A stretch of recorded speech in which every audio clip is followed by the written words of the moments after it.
Laba diena, šiandien esu Arashijamoje, Kiote. Iš Kioto geležinkelio stoties kelionė traukiniu trunka maždaug 15 minučių iki čia. Ir aš šiandien parodysiu jums šią vietovę. Arashiyama yra apskritai labai populiari vieta tarp turistų ir dabar ruduo ir ypač rudens metu labai čia daug turistų atvyksta. O būtent Arashiyama yra labai graži, dėl to, kad įsikūrusi prie kalnų. Tai labai gražus gamtos vaizdai čia yra. O čia, kur dabar esu, tai mažai turistų. Tai dėl to, kad čia truputį toli nuo Arashiyamos centro. Bet centre labai yra daug žmonių. Ir čia yra Gioji šventykla ir dabar ten einu. O apskritai ši šventykla garsėja samanomis, kaip matote, bet dabar samanos suslėptos po lapais. Bet tai irgi gražu. Sakoma, kad čia yra įvairių rūšių samanos, bet man tai sunku tikrai matyti skirtumą.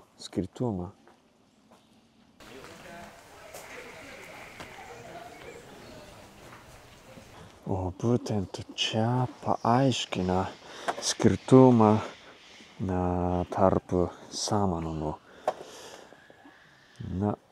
Tai įdomu matyti, kad tai yra skirtumai. Ar matote skirtumą? Aš truputį matau, ypač tai visai skirtingos samanos, matote. Tai įdomu.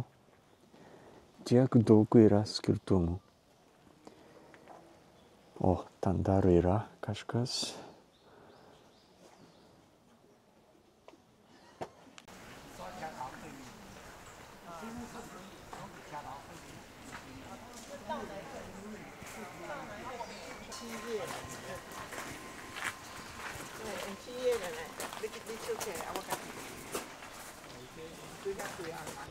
Būtent ši šventykla vadinasi Gioji, o Gio tai merginos vardas būtent.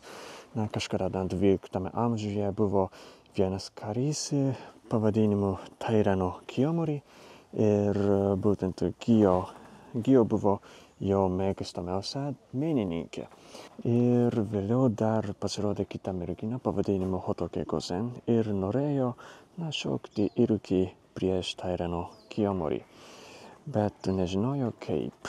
O Gio tai kartais šoka prieš Tairano Kiyomori jo namie ir ji būtent yra labai maloni, todėl pakvietė Hotoke Gozen į Tairano Kiyomorio namą. Ir Hotoke Gozen gavo progą šokti prieš Tairano Kiyomori ir tapo būtent jo mėgstamiausia menininkė. Ir Gio tada buvo išprašyta dėl to, kad jo mėgstamiausia menininkė pasikeitė ir Gio buvo labai liūdėjo. Ir tada ji nusprendė būti vienuolė. Ir čia atvyko į tą šventyklą su savo mama ir dar su seserimi. Ir tapo visos tos moteris tapo vienuolėmis. Ir čia yra šio kario Tairano Kiyomori kapas ir dar Gion ir jo seserys ir motinos kapai yra. Bet aš nematau, ar čia yra Hotoke Gozen kapas, nežinau. nieko nerašoma.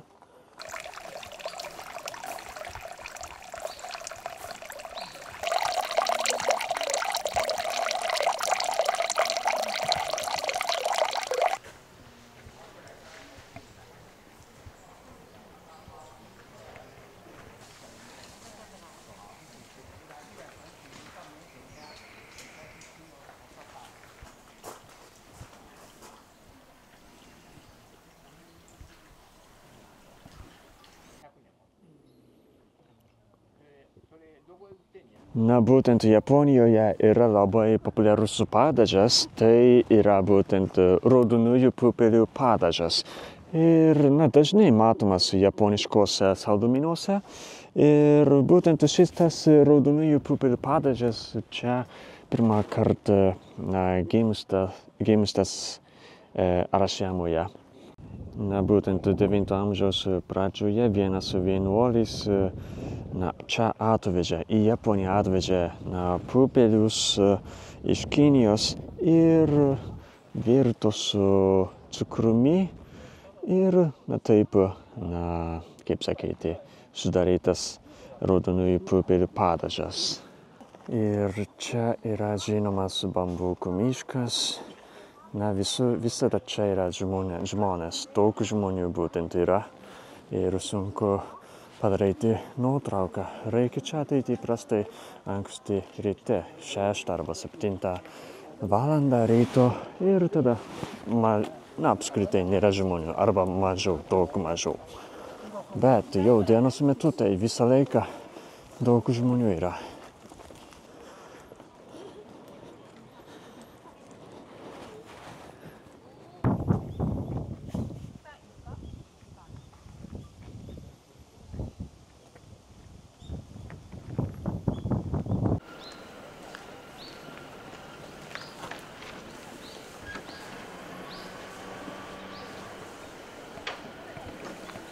Būtent Arashiama yra nuo senovės labai populiari vieta tarp žmonių, bet tuo metu senovėje tarp kilmingųjų buvo labai populiari vieta.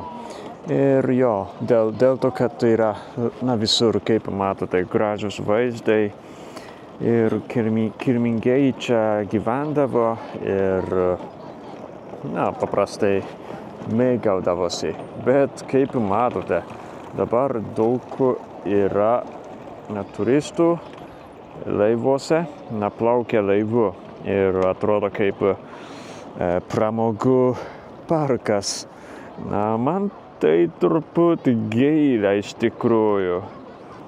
Arashiama tai apskritai vieta, kur žmonės mėgaujasi vaizdais. Aš suprantu, kad tai smagu plaukti laivu, bet jeigu Arashiama tampa kaip pramogų parku, tai neįdomus dalykas. O šitas tiltas yra labai žinomas Arashiamoje ir vadinasi Togečkio. Taip vadinasi dėl to, kad senovėje vienas imperatorius būtent pamatė mėnulis ir atrodo, kad šitas mėnulis pereina tiltą ir dėl to taip vadino. Keista legenda. Tai labai gaila, kad dabar yra konstrukcija. Jeigu nėra konstrukcijos, tai labai čia vaizdingas vaizdas, labai gražus vaizdas turėjo būti, bet dabar tai nelabai. Bet yra gražus kalnai bent. Ir atvažiavau į Matsuno Taisha, o tam būtent yra šventykla, bet to įslėpta. Bet yra būtent. Ir būtent šalia stoties yra upė ir čia, būtent yra geresni vaizdai, ar ne? Labai čia gražiai atrodo šitie kalnai ir upė. Labai žavu. Ir tam būtent yra Šiaurės Korėjos mokykla. Šitas pastatas Šiaurės Korėjos valstybė būtent remia kita šventykla. Ir čia yra jau Matsuno Taishos šventovės įėjimas, labai dideli vartai yra.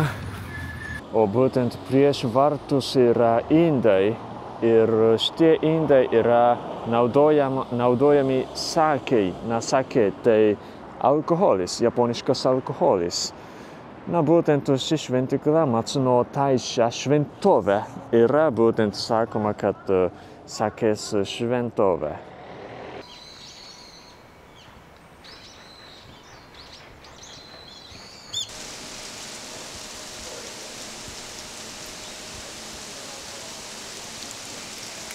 Būtent ši šventovė buvo čia įkurta 701 metais ir tai labai sena ir net tai senesnė nei pats Kioto miestas, nes Kiotas tapo Japonijos sostinė 794 metais ir tai ši šventovė yra dar senesnė.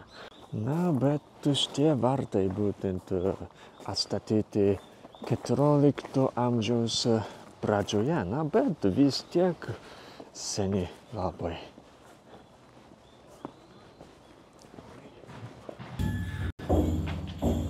Būtent kažkas vyksta. Įdomu.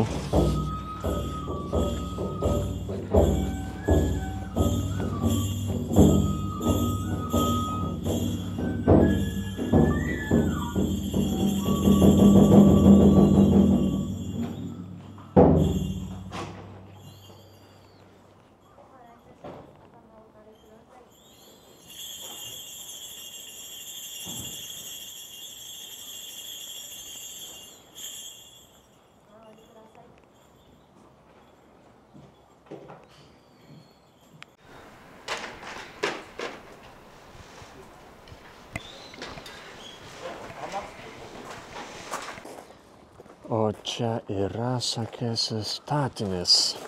Daug sakės kompanijų būtent čia pagerbia tas statinis šiai šventovei. Apskritai Kiote daug gaminama sake, tai dėl to, kad čia Kioto mieste daug yra švarų versmių ir taka švarus vanduo ir dėl to gamina daug sake čia.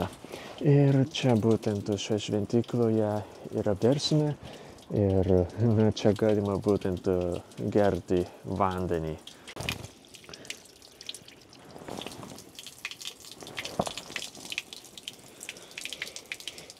Tai visai normalus vanduo, nežinau. Bet aš jaučiu, kad tai švarus. Ir kaip vanduo, tai gan skanu. Ir čia yra mažas krioklys yra. Ar matote? Labai mažas. Labai. Bet gražu. Graži gamta. Apskritai čia labai ramu. Ir tai būtent vandens garsas ramina mane, labai faina. Ir šioje vietoje būtent nėra žmonių, nėra jokių turistų kol kas. Nors ši vieta yra visai netoli turistiškos vietos, Arashiyamos. Bet čia faina, nėra žmonių, ramu. Labai rekomenduoju.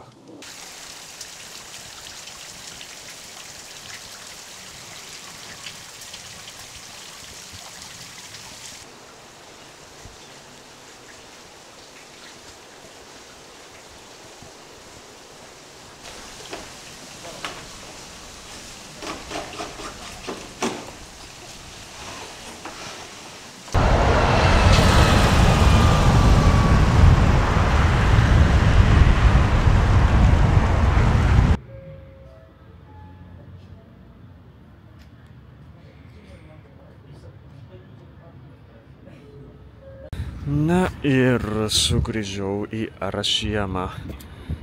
Čia yra Arashiyamos stotis. Būtent Arashiyamoje yra dar 2 stotis būtent. Iš viso yra net 3.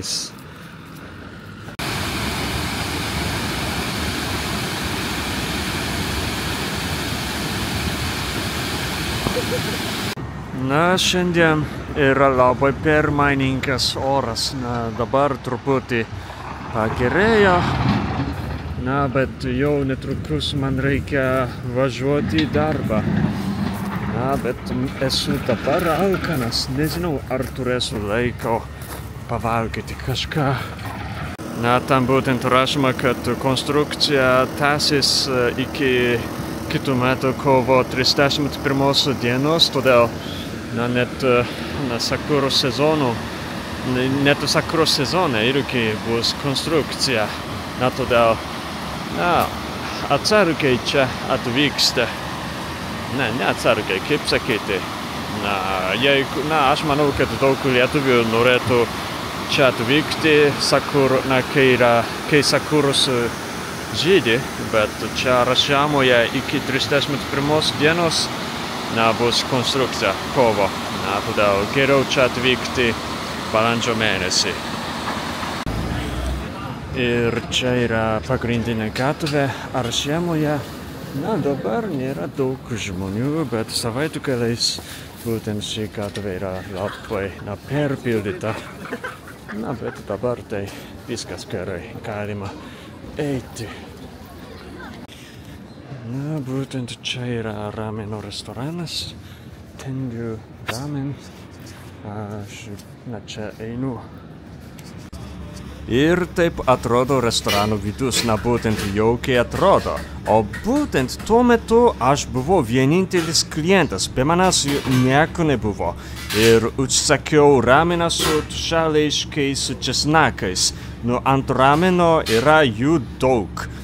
Ir būtent kiotas garsėja tušališkais česnakais ir tai labai skanus kiote.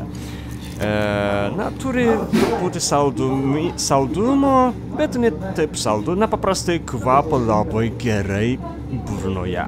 Ir be tušališkų česnakų dar buvo bambukų uglis, būtent aš tik suvalgiau, o būtent taip atrodo bambukų uglis. Ir tai, būtinai reikia būti visada ramene.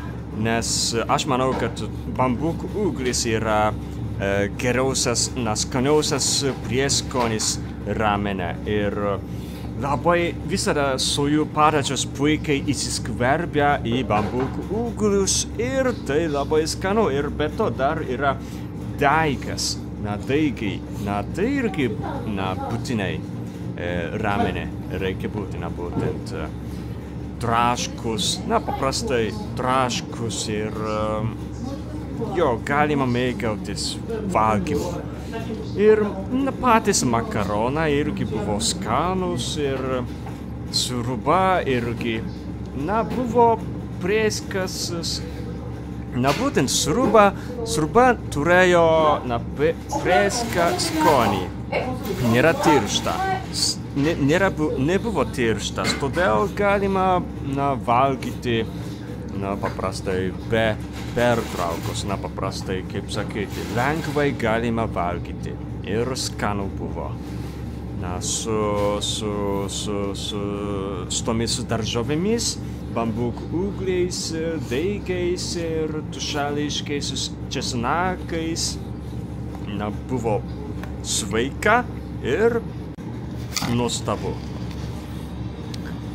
O būtent, kai valgau rameną prieš kamerą, man atsargiai reikia valgyti, nes aš visada girdėjau, kad europiečiams nepatinka garsas, kai japonai valgo rameną.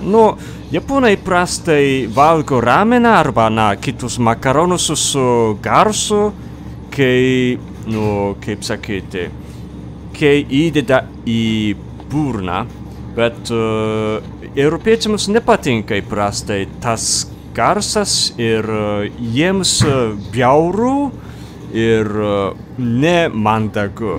Todėl man reikia atsargiai valgyti visada rameną prieš kamerą, nes galbūt jums irgi nepatiks.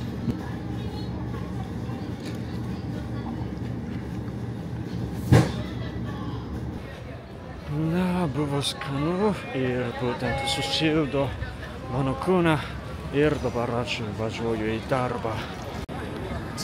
Na, dabar beveik, jau po 4 valandos, bet dar judur nedaug žmonių yra.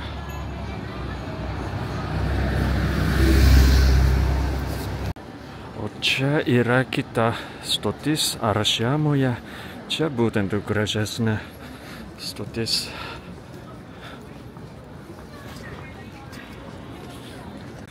Na ir čia yra kita stotis Arašiamoje ir iš čia aš važiuosiu į darbą.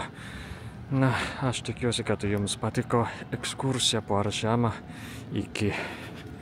Sveiki visiems! Neseniai pradėjau YouTube kanalo narystę ir įkėlusiu labai daug video iš Japonijos ir tada galite sužinoti ir išmokti daugiau apie Japoniją. Na, todėl prisijunkite prie mano YouTube kanalo narystės. Ačiū!